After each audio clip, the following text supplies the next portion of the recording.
وکفا وسلام علی عباد الذین اصطفیٰ۔ حضرت رضی اللہ عنہ فرماتے ہیں میں نے اپنے ماموں جان سے کہا حضور صلی اللہ علیہ وسلم کی کیفیت مجھے بتائیں۔ انہوں نے فرمایا آپ امت کے بارے میں مسلسل غمگین اور ہمیشہ فکر مند رہتے، کسی گھڑی آپ کو چین نہ آتا، اکثر اوقات خاموش رہتے، بلا ضرورت گفتگو نہ فرماتے، آپ کی تمام گفتگو شروع سے آخر تک منہ بھر کر ہوتی، یہ نہیں نوک زبان پر کٹتے ہوئے حروف کے ساتھ آدھی بات زبان اور آدھی بات بولنے سے پہلے بولنے والے کے ذہن میں، جیسے کہ موجودہ زمانے کے متکبرین کا دستور ہے، جامع الفاظ کے ساتھ کلام فرماتے، جن کے الفاظ کم اور معنی زیادہ ہوتے۔ آپ کا کلام ایک دوسرے سے ممتاز ہوتا، نہ اس میں فضول بات ہوتی، نہ ضرورت سے اتنی کم ہوتی کہ مطلب پوری طرح واضح نہ ہو۔ آپ نرم مزاج تھے، آپ نہ سخت مزاج تھے اور نہ کسی کی تذلیل فرماتے۔ اللہ کی نعمت خواہ کتنی ہی تھوڑی ہو اس کا بڑا شکر فرماتے،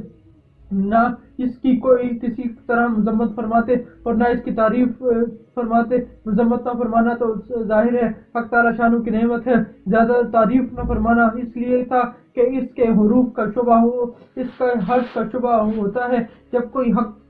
کے آرے آ جاتا تو پھر آپ کے غصے کو کوئی تاب نہ لا سکتا تھا، اور آپ کا غصہ اس وقت ٹھنڈا ہوتا جب آپ اس کا بدلہ لے لیتے۔ ایک روایت میں یہ مضمون ہے کہ دنیا اور دنیاوی امور پر آپ صلی اللہ علیہ وسلم کو کبھی غصہ نہ آتا تھا، کیونکہ آپ کو ان کی پرواہ بھی نہ ہوتی، اس لیے کبھی دنیاوی نقصان پر آپ کو غصہ نہ آتا۔ البتہ اگر کسی دینی امر اور حق بات کے کوئی آرے آ جاتا، اس وقت آپ کے غصے کی کوئی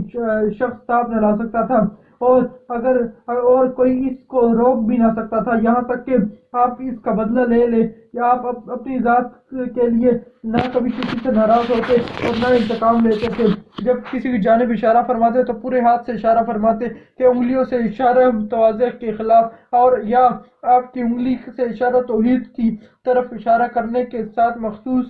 فرما رکھا تھا۔ کسی کی بات پر تعجب فرماتے تو ہاتھ پلٹ لیتے، اور جب بات کرتے تو کبھی گفتگو کے ساتھ ہاتھوں کا حرکت فرماتے، کبھی دائیں ہاتھ کو بائیں ہاتھ کے انگوٹھے کے اندرونی حصے پر مارتے، اور جب کسی پر ناراض ہوتے تو اس سے منہ پھیر لیتے، منہ پھیر لیتے اور بے توجہی فرماتے یا درگزر فرماتے۔ جب خوش ہوتے تو حیا کی وجہ سے آنکھیں جھکا لیتے۔ آپ صلی اللہ علیہ وسلم کی اکثر ہنسی تبسم ہوتی تھی، اس وقت آپ صلی اللہ علیہ وسلم کے دندان مبارک کولے کی طرح چمکدار اور سفید ظاہر ہوتے۔ حضرت حسن رضی اللہ عنہ فرماتے ہیں